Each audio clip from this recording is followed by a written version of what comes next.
OK, j'ai le contrôle sur ça, fait que je vais mettre mon énergie sur ce que j'ai le contrôle, puis je vais laisser aller le reste. Même si ça reste des incertitudes, c'est pas obligé d'être des peurs de tous les jours. Allô tout le monde! Salut! Bienvenue à un nouvel épisode de La cerise sur la SP. Avec Ellie et moi. Élise. Yeah! Oui, aujourd'hui, une petite boisson classique là, qu'on s'est déjà fait plein de fois, puis que c'est le genre de truc qu'on crave pendant qu'il fait encore un peu beau. On le filait aujourd'hui. Ouais, C'était une belle journée. Le latte glacé. Latte glacé. Un petit peu de crème fouettée, tout ça, au coconut. Oui. Ah, en tout cas, c'est bien bon, là. À toutes les fois, j'hésite entre So Delicious ou Soy Delicious, mais genre la crème fouettée congelée, comme de la Cold Whip, mais sans produits laitiers, évidemment. Exact. Donc, on va la mettre en lien. Mais un petit breuvage Ellie qui fait les meilleurs latte et café. Donc, on le filait aujourd'hui. On avait besoin de ce boost-là. Non, mais si t'aimes le café, y a-tu de quoi de meilleur qu'un café glacé quand t'as le goût de...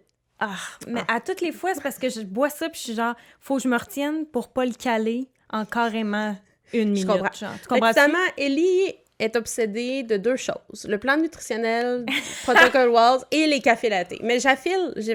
Si vous la suivez d'ailleurs sur Instagram, un petit lien Instagram, donc Elisabeth underscore léger. Beaucoup de ses stories focus sur ses cafés matinaux. Donc, et moi, je suis Élise avec SP. Oui. Donc, vous pouvez nous suivre sur Instagram. Mais exact. on va arrêter de se plugger nos médias sociaux. Et aujourd'hui, en fait, on va parler d'un sujet qui est un peu flou, dans le sens que c'est pas quelque chose qui est super structuré, mais on va parler d'incertitude. Ouais, parce que tout le monde en vit dans la vie anyway, qu'on ait la SP ou pas. Mais particulièrement qu'on a la sclérose en plaques, je pense. Donc, c'est comme quelque chose qui est le fun, je pense, d'entendre des gens aborder ça parce que ça te fait te sentir moins seul. Et on y a touché un peu par-ci, par-là quand même. Là. On a parlé un peu de nos peurs ou de nos incertitudes. C'est normal, là. Il y en a dans la vie de tous les jours de toute façon, mais aussi dans l'épisode de maternité. Là, moi, j'annonçais... comme c'était quoi ma plus grande peur avec la sclérose en plaques qui est encore vraie à ce jour. Le fait de donner, entre guillemets, j'ai toujours des guillemets, je trouve ça drôle de dire donner la sclérose en plaques, là, mais que mes enfants, finalement, plus tard, développent la sclérose en plaques. Là. Ça, ce serait ma peur première. Oui. Qui est en fait basée sur une grande incertitude. Oui. Et c'est ça, parce que je pense que ce qui est intéressant, c'est qu'on peut regarder... En fait, un petit bout de philosophie, là, mais on peut regarder n'importe quelle chose qui cause de l'incertitude et c'est un peu nous qui réagit puis qui met des émotions, que ce soit agréable ou désagréable là-dessus. Puis je pense qu'une des conséquences de l'incertitude, c'est cette peur qu'on a, la peur de la chaise roulante quand on reçoit notre diagnostic, la peur de devoir avoir des aides à la marche, tu sais, que les symptômes s'en iront pas, peut-être qu'ils vont s'en aller. C'est toutes des choses qui sont incertaines, que même nos neurologues les plus experts au monde ne peuvent pas répondre. Encore une fois, la sclérose en plaques est complètement différente pour tout le monde. On peut avoir 100 personnes qui vivent dans le même environnement, qui ont chacun un enfant. Tu sais, puis ils vont avoir des scléroses en plaques complètement différentes. Je pense que c'est une discussion qui est intéressante à avoir parce que moi, personnellement, quand j'ai eu mon diagnostic, l'incertitude était overwhelming. Tu sais, c'était tellement intense, ce feeling de peur puis de questionnement que j'avais que... puis je mentirais pas, on est quasiment 5 ans plus tard, il y en a encore de l'incertitude. C'est juste que ma réaction est différente. Bien, il va toujours en avoir, je pense, mais aussi t'es plus informé que tu l'étais, dans le sens où l'information, moi, je trouve, est powerful à ce point-là, qui fait qu'il y a des peurs et des incertitudes qui vont rester, mais il y en a d'autres sur lesquelles on peut être un peu plus rationnel, puis dire, OK, j'ai le contrôle sur ça, fait que je vais mettre mon énergie sur ce que j'ai le contrôle, puis je vais laisser aller le reste. Même si ça reste des incertitudes, c'est pas obligé d'être des peurs de tous les jours. Tu comprends? Parce que tu as raison quand tu dis que ça dépend de l'émotion que tu y mets à l'incertitude, parce que c'est vrai, de l'incertitude, il y en a tous les jours, toutes les minutes, toutes les heures, dans les choix de vie qu'on fait, qu'on soit malade ou pas. Fait que c'est vrai que ça dépend. Si t'as une incertitude, mais si tu mets full d'énergie là-dessus, puis que ça te stresse, puis que tu penses au pire scénario, c'est sûr que ça va te gruger. Tandis que si c'est une incertitude, mais que tu te dis « j'ai aucun contrôle là-dessus en ce moment, ni même probablement jamais, fait que je vais me préparer en conséquence, sans plus, tu sais, puis je vais voir probablement que tout ce que tu penses arrivera pas, tu sais. » Oui. Ce que je trouve vraiment intéressant, c'est que tu dis, tu sais, il y en a partout de l'incertitude. Puis je pense qu'on a vécu ça dans les dernières 2 ans, particulièrement le commun des mortels a vécu, incluant moi, là, je veux dire, même ceux qui ont la sclérose en plaques, peu importe la condition, on a vécu un moment qui est encore là, historique d'incertitude avec la pandémie. Il y a des gens qui se sont retrouvés complètement comme déstabilisés, parce qu'il y avait une vie qui était routinière, parce qu'il y avait des choses qui étaient habituées. Puis là, ben, on s'est retrouvés beaucoup dans un moment de « on ne sait pas qu'est-ce qui va se passer ». Hey, à Montréal, on a eu un couvre-feu, là, je veux dire, à 8... Ça m'arrive encore des moments de sortir le soir puis d'avoir une espèce de « oh, j'ai dépassé le couvre-feu ». Oh non, c'est vrai, on n'a pas eu... Tu sais, on a vécu des choses qui étaient complètement jamais vues pour notre génération et quelques générations, disons, plus haut et plus bas. Ce que je trouve intéressant, c'est là, on vous parle d'incertitude qui vient de la sclérose en plaques, qui est une condition sérieuse qu'on a toutes les deux. Mais je pense que là, le commun des mortels, que ce soit vos amis, vos conjoints, conjointes, famille, etc., ils ont peut-être vécu de l'incertitude qui est peut-être plus facile à faire des liens avec ce que vous vivez avec une sclérose en plaques. Oui, parce que là, justement, comme tu disais, avec la pandémie, c'était de l'incertitude tous les jours, tous les moments.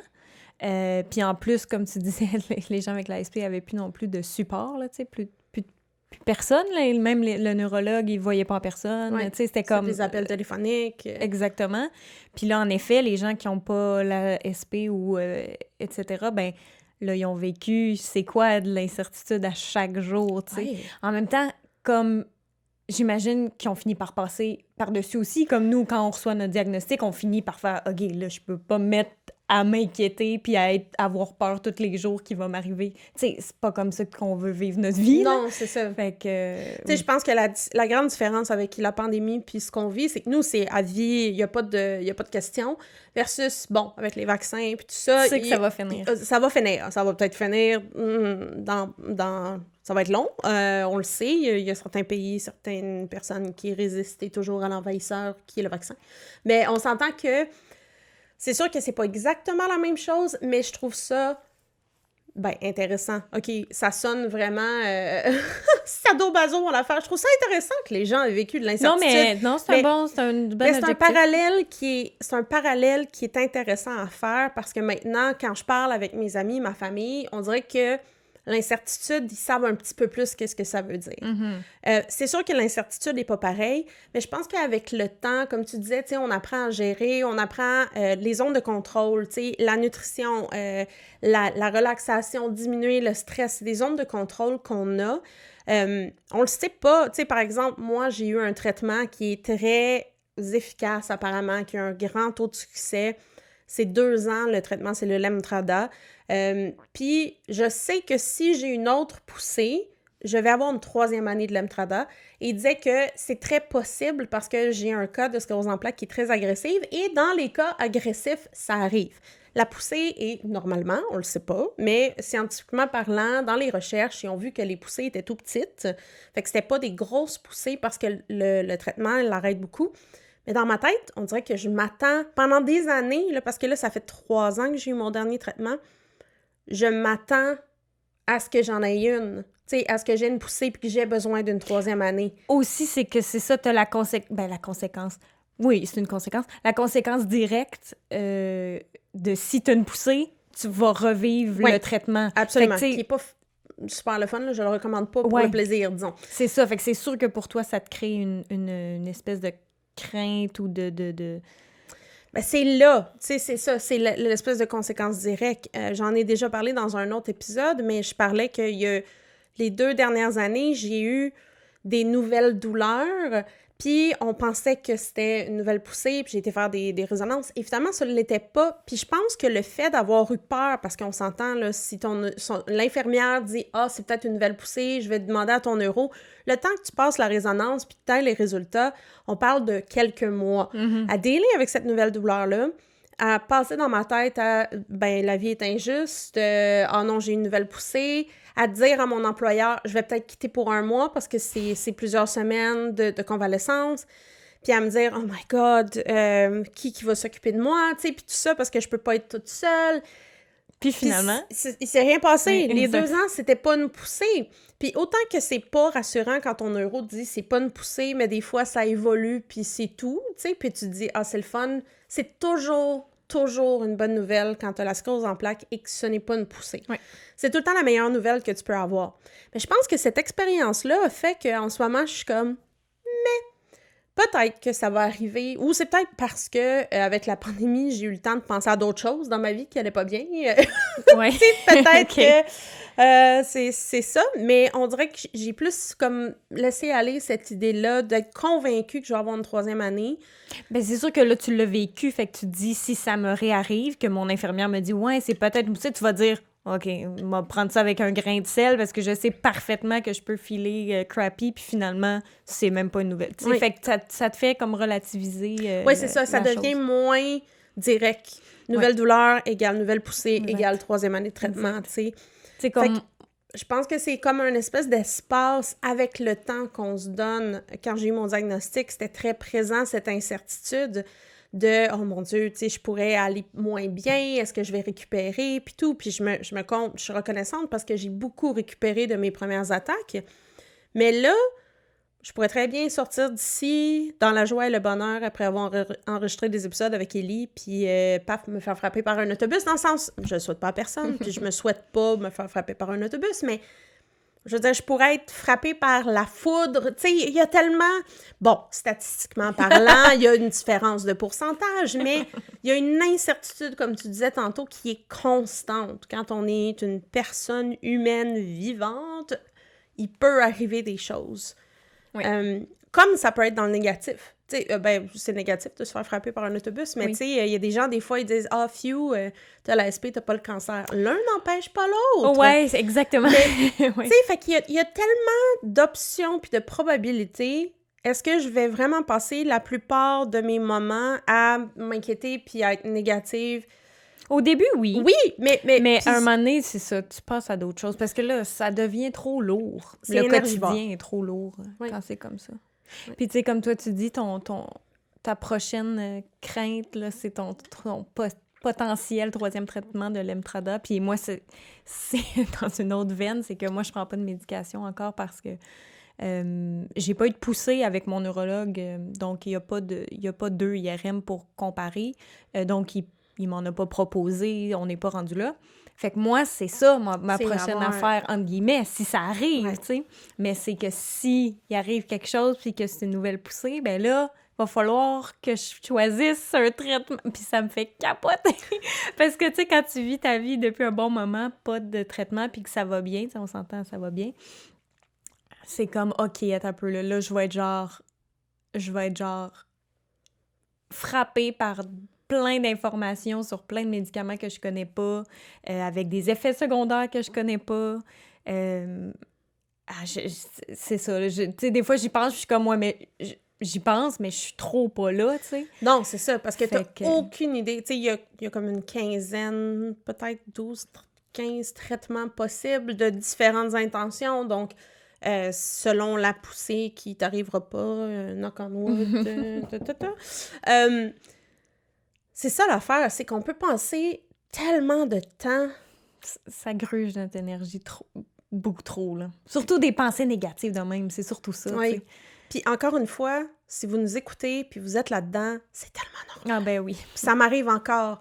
Particulièrement quand j'ai des grosses crises de douleur, là, on dirait que ça remet tout le processus en branle, puis là, je trouve ça difficile. Quand ça va bien, là. Mais c'est ça, quand tu te mets à avoir des symptômes ou ça va pas, là, t'es comme panique totale, puis tu retournes dans le stress, puis c'est ça. Ce qui est aussi, on va le dire, c'est un cercle vicieux, parce que, puis je comprends que c'est difficile, puis je pense qu'il il est avantageux de travailler sur nous-mêmes pour essayer de sortir de ce cercle-là, mais la SP réagit au stress. Fait que si on pense à cette incertitude-là, puis on a des peurs qui découlent de ça, puis qu'on fait le cercle, mais c'est pire. Fait que là, j'ai plus de douleur, puis là, j'y pense plus. Puis là, c'est difficile de se sortir de là, mais je pense qu'avec le temps, on apprend à identifier qu'est-ce qui nous aide. On a déjà parlé des bénéfices collatéraux, on a parlé aussi dans les épisodes là, des choses qui nous font du bien, la méditation, que ce soit prendre un bain, relax, dire conjoint, conjointe, partenaire de vie, s'il vous plaît, occupe-toi du chien, du chat, des enfants, de l'oiseau, peu importe.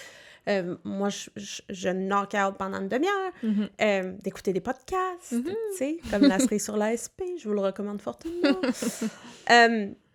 De trouver un peu ce qui nous fait du bien, c'est tellement important. Puis c'est pas juste physique, c'est dealer avec cette incertitude-là. Oui, absolument. Puis ça, comme tu dis, on en a aussi parlé dans l'épisode où on disait apprendre à accepter l'ASP. Là, ça aussi, on y a touché dans cet épisode-là.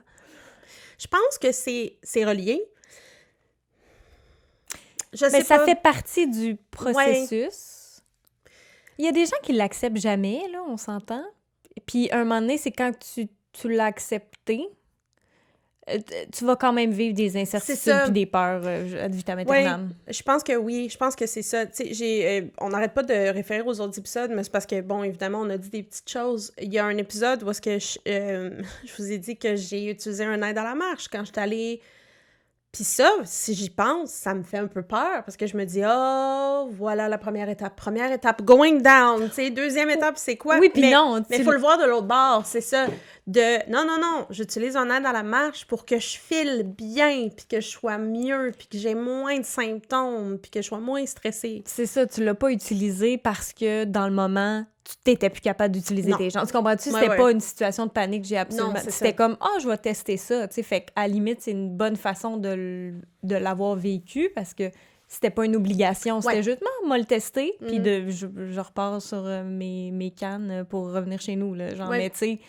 Il y a du monde que c'est comme... Ils sont pas capables de se lever le matin. Fait que là, ils tombent devant le fait accompli. Là. Fait que, tu sais, je me dis, c'est une bonne façon de faire, de le tester pendant que ça va bien. Ben, puis reformuler ce que tu dis, en fait, ça me fait penser que l'incertitude peut être positive. Je ne savais pas dans quoi je m'embarquais avec l'aide à la marche au parc d'attractions. Il faisait 1000 degrés dehors, humide, c'était dégueulasse. Puis il y avait du monde, puis moi, j'étais encore en mode COVID, essayer d'éviter les gens.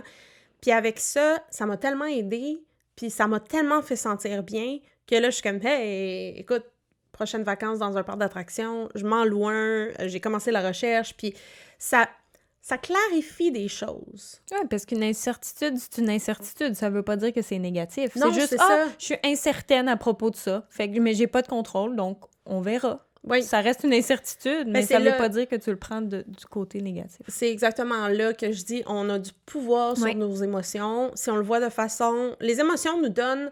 Ça j'aime ça, là, j'y vais encore dans un peu des principes plus deep, mais j'ai appris au cours des 2 dernières années qu'il n'y a pas d'émotions négatives. Même si nous, on dit, c'est pas le fun d'être déprimé, c'est pas le fun d'être anxieuse, etc.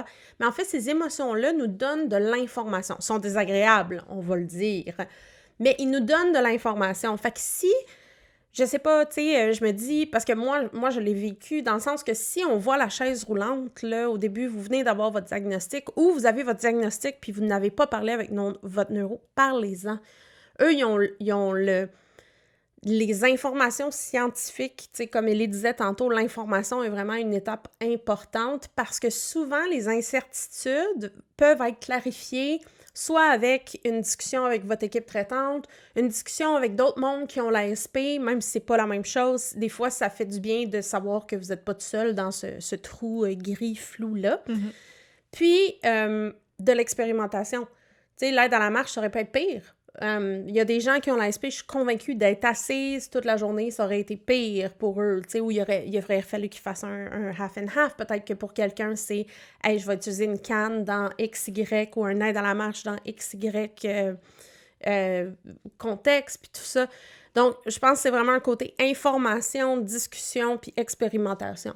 Oui, absolument. Ça sonne un peu vague, mais c'est pour ça que je dis que Mais c'est parce que c'est personnel à chacun, les incertitudes. Fait que c'est dur de pinpoint, de dire c'est ça les incertitudes, voici la solution. Voici la solution. Non, ça marche pas de c'est même. comme impossible, mais c'est pour ça que c'est comme naviguer, ça a l'air de quoi vos incertitudes principales, puis sur quoi vous avez le contrôle. Moi, j'aime ça, me dire ça dans la vie, ça me déstresse sur toutes les phases de mon existence. C'est sur quoi j'ai le contrôle. Parfait, donc je vais contrôler ça. Et sur quoi j'ai pas de contrôle, ben j'arrête d'y penser. J'ai aucun contrôle là-dessus, fait que je vais pas me mettre à y penser, sinon ça va gruger tout mon espace cervical. Fait que c'est ça. Je trouve que Ellie, pour moi, est une modèle pour plein de raisons, mais une des raisons, c'est tu m'impressionnes en termes de... Tu sais, bon, il y a eu l'épopée de Ellie pour avoir l'aventure qui a pris plusieurs années, mais quand tu as eu ton diagnostic, tu étais prête, vous avez changé votre plan alimentaire pour suivre le protocole de Walls. C'est elle et son conjoint Raph qui m'ont inspiré d'arrêter le gluten, les produits laitiers, et je vois tellement une grosse différence. Puis tu sais, quand tu disais, pour l'instant, tu n'as pas de traitement, ce que j'adore, c'est que tu fais tout ce qui est en ton contrôle pour ne jamais avoir besoin de traitement. Exact. Puis il y a de l'incertitude. Ça se peut que ta SP fasse puis qu'elle le fasse, puis peu importe, on le sait pas, puis on n'est pas capable de l'arrêter. Mais damn girl, you strong, you awesome. Ben tu sais, c'est le pire, c'est que ça, tu dis ça, mais tu sais, moi, mettons, mon inspiration, je l'ai puisée, mettons, beaucoup de Dr. Walsh, puis des livres que j'ai lus, tu sais, Philippe de Vienne aussi. Tu sais, tout ça, quand j'y pense, je suis comme... crime, si eux sont capables, puis ils ont clairement eu ils ont des formes de sclérose en plaques vraiment plus sévères que ma petite poussée rémission. Fait que je suis comme, écoute, si je pars ça là, puis tu sais, eux m'inspirent quand je pense à eux autres, je suis comme, OK, ça va bien aller, tu sais, fait que c'est sûr que ça me donne le goût de continuer, puis c'est facile pour moi parce que je me dis, je veux pas aller du côté... où c'est terrible puis que ça va mal. Je veux rester sombre de la force. Exact, j'allais dire ça, puis j'étais comme, peut-être un peu intense. Mais je veux rester du bord où ça va bien, puis je peux contrôler tout ça, fait que je vais le faire à 100%, tu sais. Mm-hmm. Mais c'est quand même une inspiration parce qu'on va le dire, la plupart des humains, même s'ils savent ou elles savent ce qui est bon pour ces personnes-là, elles ne le feront pas. Ouais. Tu sais, dans le sens que tu m'as parlé du plan, ça m'a pris 4 mois, peut-être 5 mois avant du jour au lendemain le faire. Puis ça m'a pris vraiment plusieurs années. Moi, j'étais en contemplation, qui est vraiment une phase de la motivation. Puis là, je suis partante, puis je suis dedans, puis tout. J'ai pas fait les 9 tasses encore de légumes et de fruits, mais ça fait quand même une différence sur ma SP. Oui. Fait que ta détermination, puis j'ai pas le... Tu sais, je veux rester du côté que ça va bien. C'est quand même quelque chose qui est difficile à faire, donc cheers to that. Je bois une gorgée de latte à ton honneur. Oui, ben c'est gentil, mais pour moi, il n'y a pas d'autre option. Tu comprends? Moi, je vois même pas, quand j'ai su ça puis que j'ai lu ça, j'ai fait « Parfait, quand est-ce qu'on commence? » Tu comprends? Je me suis même pas dit « Ah, peut-être que... » Tu sais, tout de suite, j'avais lu sur le régime Signalait, c'est genre cuisson à vapeur, c'était boring as fuck. Puis je l'ai fait tout de suite. J'ai fait, OK, parfait, je vais tester. Tu sais, je me disais, il n'y a pas vraiment de dommage, là. Je continuais à manger tout ce que j'avais besoin. Je n'étais pas déficiente en rien. Tu sais, je prenais mes suppléments comme d'habitude. Fait que, tu sais, j'étais comme, il peut rien vraiment se passer de mal. Là. Je fais juste changer mon mode de cuisson ou ci et ça, tu sais.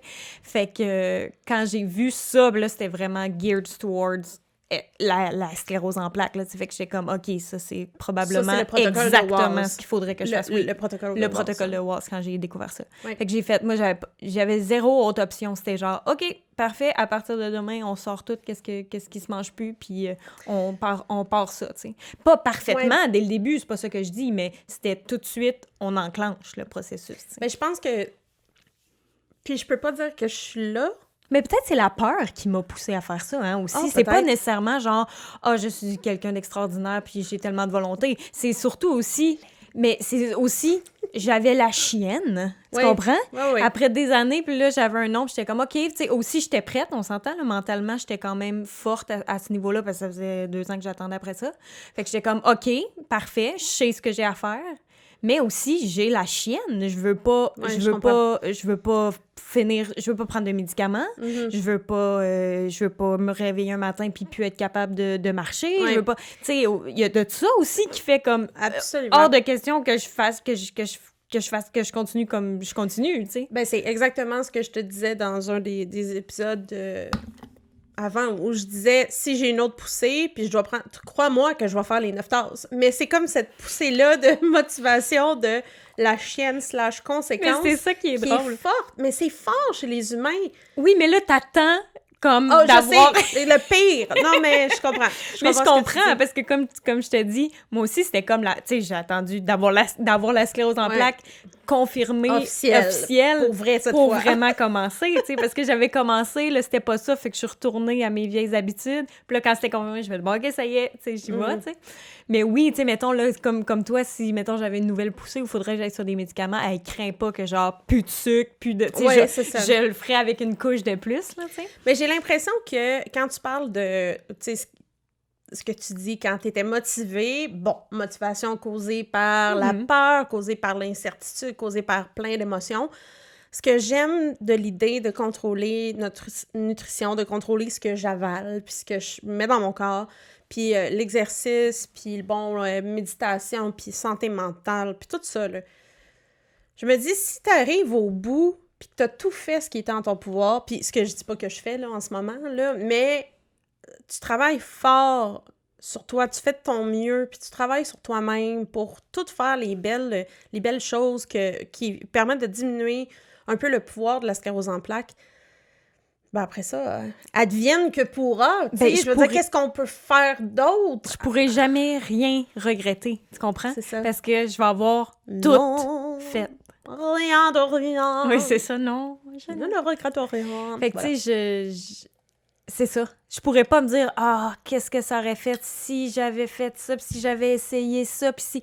Non, je le fais tout de suite parce que ma SP est calme, tu sais, ça se passe bien. En théorie, j'ai juste eu une seule poussée, puis depuis bientôt 5 ans, j'ai de la misère.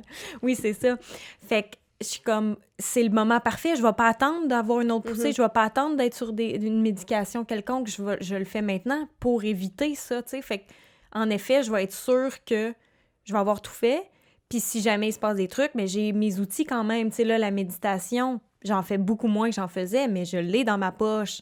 Le Wash Protocol, des fois, il est en zigzag, genre, je mange plus de sucre ou plus de trucs, de pain sans gluten, parce que j'allaite puis j'ai le goût de manger des carbs, tu sais, mais je le sais, qu'est-ce qu'il faut que je fasse si, mettons, il faut que j'augmente d'étapes dans le Wash Protocol, tu sais. Fait que c'est comme tout est là, puis je le fais un peu comme selon mon mode de vie actuel, si on veut, tu sais, mais j'aime ça, l'idée de regarder après puis faire, ben je regretterai rien parce que je fais vraiment tout en mon pouvoir en ce moment pour que tout aille bien, tu sais. Oui. Mais je pense que c'est important, ce que je veux dire. Autant que je dis, Ellie, c'est une modèle pour moi, c'est une inspiration, c'est le fun.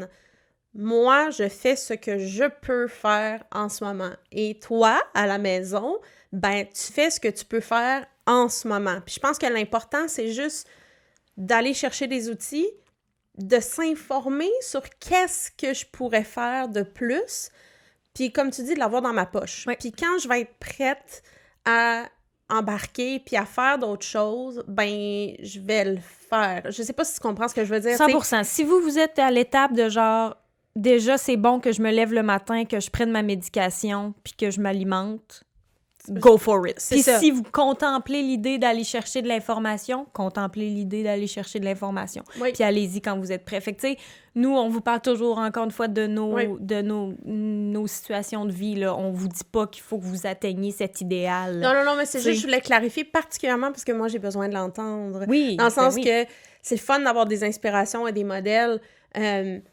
Vous êtes suffisant. Oh, you are enough. We are tu es enough. Suffisante. Tu es enough. Non, mais c'est vrai. Mais c'est vrai. On mais fait c'est dur à l'intégrer, tu sais. Particulièrement quand ça a l'air facile. Puis là, je mets des guillemets parce que souvent, il y a une de mes collègues qui m'avait dit ça. Tout le monde dans l'équipe a de l'air des canards sur l'eau, tu sais, qui font juste... Mais en bas, les petites pattes, ils se font aller, tu sais. Fait que tu es suffisant... Tu es suffisante. Je pense que c'est quelque chose qui est pas facile d'intégrer selon... Tu devrais même dire « tu es suffisant en ce moment ». Tu sais, c'est comme vraiment là, dans la situation dans laquelle t'es, tu fais de ton mieux, c'est ça. Oui, c'est ça. Hey, C'est beau. Je pense que ça finit bien un épisode. Non, je pense que ça finit bien. Mais tu sais, laissez-nous savoir en commentaire si vous avez des pensées, des opinions sur Puis parlez-nous de l'incertitude. vos peurs, de vos incertitudes aussi. Des fois, juste d'en parler, parce qu'on reçoit des commentaires des fois. Puis après l'épisode de la maternité, là, il y avait quelqu'un qui disait, qui parlait un peu de ses incertitudes justement avec ses enfants. Elle avait eu son diagnostic après avoir donné naissance à 2 de ses enfants, puis que ça l'inquiétait, nanana, puis elle en parlait à son uro, puis j'étais comme, ouais, moi aussi, mon uro, il me rassure sur des affaires, tu sais. Fait que c'est ça, parlez-nous de vos incertitudes, des fois juste de les écrire ou de les dire à voix haute ou d'en parler. Ça rationalise le tout, puis ça te fait rendre compte de... Encore une fois, les trucs sur lesquels tu as le contrôle, puis les trucs sur lesquels tu en as zéro, fait qu'il faut laisser aller. C'est facile à dire, mais travailler à laisser aller, c'est Mais vraiment, je pense que c'est une des raisons pourquoi on fait la série sur l'ASP. Il y a du pouvoir d'en savoir qu'on n'est pas seul. Dans la communauté. Dans la communauté. Donc, de savoir que je ne suis pas toute seule à chaque fois que j'ai une crise de douleur, que ça remet en perspective tout le processus d'acceptation de l'ASP, ben, en tout cas, pense pas être seul. Ça doit exister du monde. Donc, laissez-nous savoir si vous avez des questions aussi qui ont peut-être pas rapport avec l'incertitude. N'oubliez pas qu'on fait des épisodes où on répond à vos questions. Donc, n'hésitez pas à nous communiquer vos questions. Absolument. Et sur ce, on vous dit à la prochaine. Vous êtes suffisant. Point inclusif. Vous êtes suffisante et suffisante. Exact. Cheers! Bye!